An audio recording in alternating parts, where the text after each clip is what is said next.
नमस्कार, खबरों की खबर में आपका स्वागत है। सुशांत सिंह राजपूत की मौत के मामले को सीबीआई जांच कर रही है या जांच करने वाली है, ये सुनकर महाराष्ट्र की सरकार, महाराष्ट्र के कई सारे लीडर्स, महाराष्ट्र का गृह मंत्री, मुंबई की पुलिस और ये बॉलीवुड गैंग के पसीने छूट गए हैं। डर के मारे ये कांप रहे हैं और इसलिए ये लोग एक के बाद एक ट्रिक्स आजमा रहे हैं कि ताकि किसी तरीके से सुप्रीम कोर्ट में इनको कुछ रियायत मिल जाए, किसी तरीके से सीबीआई की जो तलवार उनके गर्दन पे लटक रही है वो उनकी गर्दन से हट जाए। और ये दिन के उजाले की तरह साफ हो गया कि महाराष्ट्र की सरकार, ये उद्धव ठाकरे की सरकार नहीं चाहती है कि सुशांत की मौत का सच दुनिया के सामने आए और इसलिए महाराष्ट्र की सरकार ने सुप्रीम कोर्ट में जो हलफनामा दिया है वो इस बात की पुष्टि करती है कि कुछ तो गड़बड़ है, जिसे महाराष्ट्र के मुख्यमंत्री, महाराष्ट्र की सरकार, महाराष्ट्र के गृह मंत्री छिपाना चाह रहे हैं। लेकिन इस बीच चीजें तो और भी आगे बढ़ती चली जा रही हैं। एक तरफ सुप्रीम कोर्ट में उद्धव ठाकरे की सरकार कानूनी दांव पेच में तो उलझी हुई है ही, लेकिन आज खबर आई कि ये अब पत्रकारों को धमकाना भी उन्होंने शुरू कर दिया है। सामना में एक लेख आया है जिसमें यह कहा गया है कि अर्नब गोस्वामी को रिपब्लिक टीवी को रोकना बहुत जरूरी है। ये क्या है मामला, ये मैं आपको आगे बताऊंगा। लेकिन उद्धव ठाकरे की सरकार एक तरफ कानूनी दांव पेच में इस मसले को तो उलझा ही रही है, साथ ही साथ इसमें अब राजनीति भी शुरू हो गई है। यह आर्गुमेंट महाराष्ट्र की सरकार, शिवसेना, वहां के लीडर्स ये सुप्रीम कोर्ट में ये बात कहने की कोशिश में जुटे हुए हैं, ये साबित करने की कोशिश में जुटे हुए हैं कि ये जो सुशांत की मौत जो हुई है ये अब पॉलिटिकल मसला बन गया है। मैं आपको बता दूं, ये जो लास्ट जिसको कहते हैं कि डिफीटिस्ट आर्गुमेंट, जब किसी के पास कोई आर्गुमेंट नहीं बच जाता है तो राजनेता ये ट्रिक खेलते हैं कोर्ट के सामने और कहते हैं ये तो राजनीतिक मामला है। आपको याद होगा जिस तरीके से राम मंदिर के केस में जब विपक्ष के पास, ये all India Muslim personal law board के पास, कांग्रेस पार्टी के पास, ये लेफ्ट लिबरल कबाल के पास कोई दलील नहीं बची थी, तब ये कोर्ट के अंदर बस यही कहते थे कि ये मसला इतिहास से जुड़ा हुआ नहीं है, ये मसला आस्था का नहीं है, ये राजनीतिक सवाल है। लेकिन फिर भी कोर्ट तो कोर्ट है, कोर्ट के सामने जब बिहार की पुलिस सबूत देगी, सीबीआई की तरफ से क्या अब तक जांच हुई है इसके बारे में बताया जाएगा, केंद्र सरकार भी अपनी बात को रखेगी और सुप्रीम कोर्ट में सुशांत के पिता की तरफ से भी आर्गुमेंट्स दिए जाएंगे। उनसे भी पूछा जाएगा कि आखिर ऐसी क्या बात है कि मुंबई पुलिस पे आपको कोई भरोसा नहीं है। क्योंकि आप एक बात समझ लें, हिंदुस्तान का जो कानून है तो जो पीड़ित पक्ष है उसको सहूलियत देने के लिए है। ऐसा नहीं हो सकता कि जो पीड़ित है उसको दर दर की न्याय के लिए दर दर की ठोकरें खाना पड़े। और इसके बाद, इन सारी चीज़ों के बाद, जो महाराष्ट्र की सरकार बहुत सारे जो कानूनी दांवपेच में इस केस को उलझाने में जुटी हुई है, तब सुप्रीम कोर्ट फैसला सुनाएगी कि इस केस में मुंबई पुलिस का रोल क्या है, उसका लोकस स्टैंडाई क्या है और इस केस को जांच करने की इन्हें कोई मॉरल और लीगल अथॉरिटी है भी या नहीं। लेकिन ये तो कानूनी दांवपेच 11 तारीख को ये सुलझेगा सुप्रीम कोर्ट में। लेकिन इस बीच ईडी ने बहुत सारे नए खुलासे, नई जानकारियां दी हैं जिसे सुनकर आपका भी दिमाग हिल जाएगा। क्योंकि पहले 2 दिन से लगातार रिया चक्रवर्ती, उनके परिवार वाले और सीए सारे लोगों से पूछताछ हो रही थी। अब तक अलग अलग सबसे पूछताछ किया गया था। खबर यह है कि आज रिया चक्रवर्ती को फिर से ईडी के दफ्तर में जाना होगा। कल रिया चक्रवर्ती के भाई के साथ ईडी ने 18 घंटे लगातार पूछताछ की है। अब आप समझ लीजिए, ये ईडी पूछताछ नहीं कर रही है, ये ग्रिल कर रही है, साइकोलॉजिकल टॉर्चर हो रहा है। और 18 घंटे में उसने कई सारी बातें बताई हैं और कई सारे विरोधाभासी, जो रिया चक्रवर्ती बता रही है, जो रिया चक्रवर्ती के फादर बता रहे हैं और जो भाई बता रहा है, इसमें कोई मेल नहीं है। और जो सुशांत का सीए है उसने कुछ और भी बातें कही हैं और वो भी पकड़ा जा रहा है। वो अपने आप में एक अलग रहस्य है। पता चल रहा है कि सुशांत की जो 15 करोड़ की जो लूट हुई है उसमें 1-2 करोड़ का ट्रांजैक्शन का पता चला है कि वो ट्रांजैक्शन सुशांत के अकाउंट से उस पैसे को उसके सीए को दिया गया। अब ये ईडी के दिमाग में ये समझ में नहीं आ रहा है कि कोई भला 2 करोड़ रुपए अपने सीए को क्यों देगा। इतना तो ना सुशांत के पास धन है, ना ही इतना ज़्यादा बैंक बैलेंस है कि वो 2 करोड़ एज ए फी अपने सीए को दे। तो ये एक मिस्ट्री अब और गहराते चली जा रही है। खबर ये आ रही है कि ये लोग मिलजुल कर किसी विदेशी कंपनी या विदेश में इन लोगों ने पैसे को इन्वेस्ट किया है जिसका अब तक पता नहीं चला है और ईडी इसी की जांच पड़ताल में जुटी हुई है। एक तरफ कोर्ट में, सुप्रीम कोर्ट में ये तय होना है कि दिशा साल्यान के केस में और सुशांत की मौत में कौन सी एजेंसी तहकीकात करेगी, जांच करेगी, मर्डर है या फिर ये आत्महत्या है, इस पे तब फैसला होगा। लेकिन रिया चक्रवर्ती तो ईडी के जाल में, उसके शिकंजे में अब बुरी तरीके से फंसती चली जा रही है।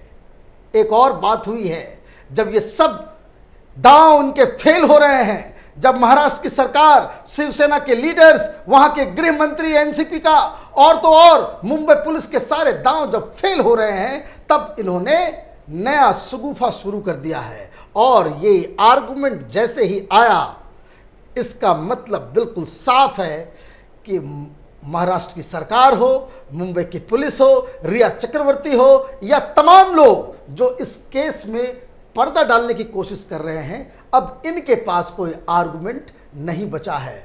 पहला आर्गुमेंट क्या था? 2 दिन पहले अचानक से एक खबर आई कि रिया चक्रवर्ती की तरफ से कहा जा रहा है कि जो सीबीआई की जो जांच हो रही है इस केस में, वो फेडरल स्ट्रक्चर के खिलाफ है। रिया चक्रवर्ती को फेडरलिज्म शब्द का मतलब पता नहीं होगा, लेकिन फिर भी यह आर्गुमेंट दिया जा रहा है। आर्गुमेंट किस लिए दिया जा रहा है? क्योंकि इनके पास अब कोई दलील नहीं बची है, सच इनके साथ नहीं है, इसलिए वो सुप्रीम कोर्ट में इस तरह का आर्गुमेंट देने की कोशिश कर रहे हैं कि हर केसेस में, हर मर्डर केस में अगर सीबीआई या केंद्र की सरकार इस तरह से ना घुसेड़ेगी तो ये जो फेडरल स्ट्रक्चर है, जो हमारे संविधान का एक बेसिक स्ट्रक्चर है, वो उसकी अवहेलना होती नजर आ रही है। खैर, ये दांव तो नहीं चलने वाला। दूसरा दांव, इन्होंने कहा कि ये जो सुशांत के फादर, सबसे शर्मनाक, जो महाराष्ट्र की सरकार ने जो अपना एफिडेविट दिया है और जो महाराष्ट्र के जो लीडर्स जिस तरह की बातें कर रहे हैं, उद्धव सरकार के मंत्री जिस तरह की बातें कर रहे हैं, वो इससे बेहद शर्मनाक बात कुछ नहीं हो सकती है। क्योंकि हलफनामा में जो सुशांत सिंह के फादर ने पटना में जो एफआईआर करार दिया, उसे ये बता रहे हैं कि ये 0 एफआईआर है, इसका कोई लोकस स्टैंडर्ड नहीं है, इसे वो मुंबई में इन्हें करना था। अगर वो मुंबई में अगर ये बात बताए होते तो मुंबई की टीम पटना आकर के इनसे पूछताछ करती, सारा कोऑपरेशन करती।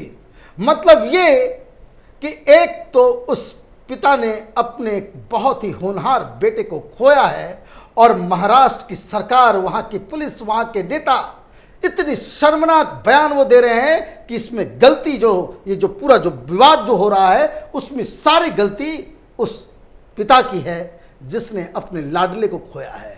इतना भी ज़्यादा राजनीति, इतना भी ज़्यादा अमानवीय तरीके से नहीं किया जाता है, ये शिवसेना के किसी लोगों को समझ में आनी चाहिए। लेकिन ये दांव भी नहीं चलने वाला है, क्योंकि लोकस स्टैंडर्ड उस एफआईआर का ये 0 एफआईआर नहीं है।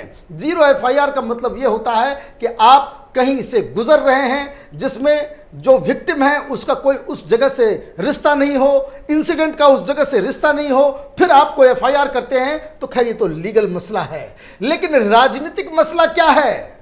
राजनीतिक मसला ये है कि आज सामना में ये जो उद्धव ठाकरे परिवार का एक जो मुखपत्र है, शिवसेना का जो मुखपत्र है, उसमें एक नया खुलासा हुआ है कि शरद पवार ने फोन करके ये बताया उद्धव को कि इस अर्नब गोस्वामी को रोकना होगा।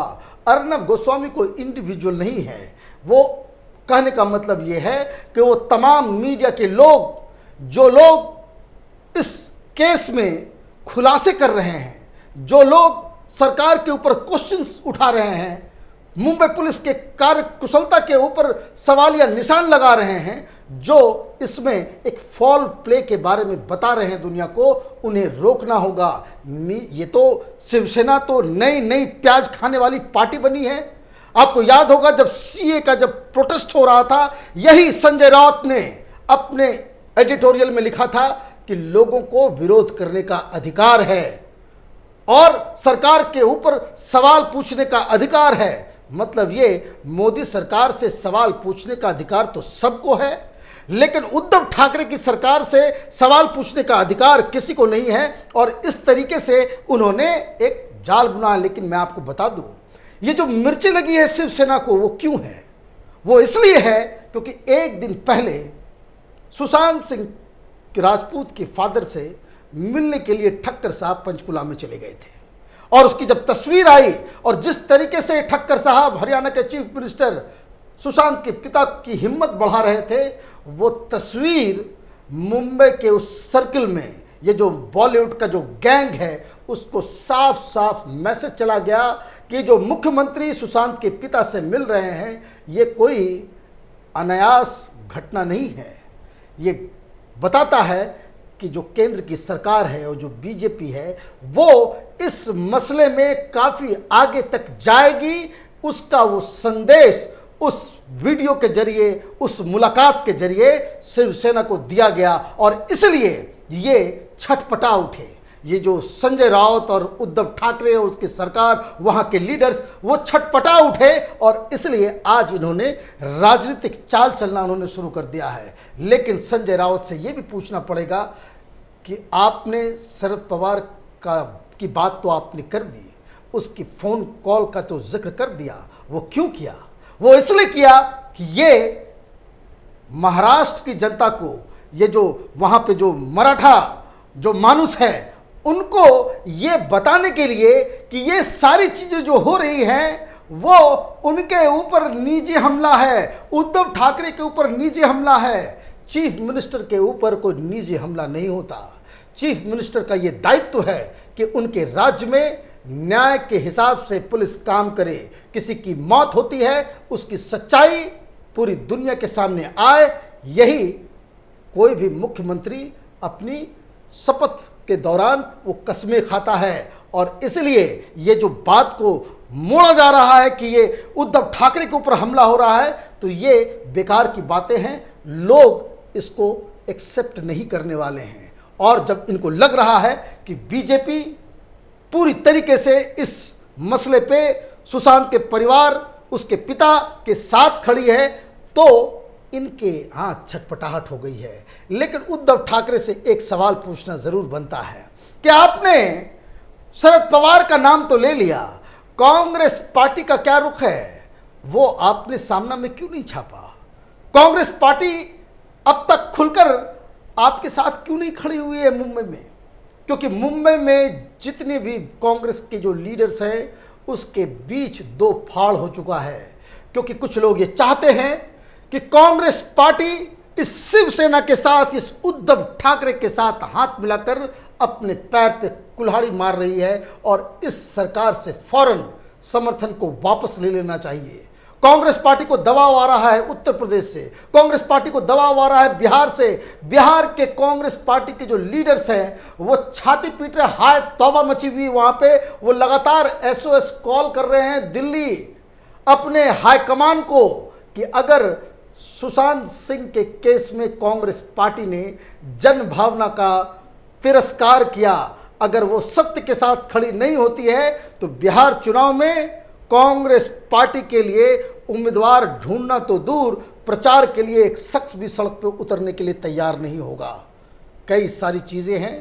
एक तरफ न्याय मांगने वाले लोग हैं, दूसरी तरफ सुप्रीम कोर्ट है जिसे ये फैसला करना है, जिसके फैसले से ये तय होगा कि दिशा सालियान के केस में और सुशांत के केस में न्याय हो सकता है या नहीं हो सकता है, एक स्वतंत्र जांच हो सकती है या नहीं हो सकती है, उसका फैसला वहाँ होगा।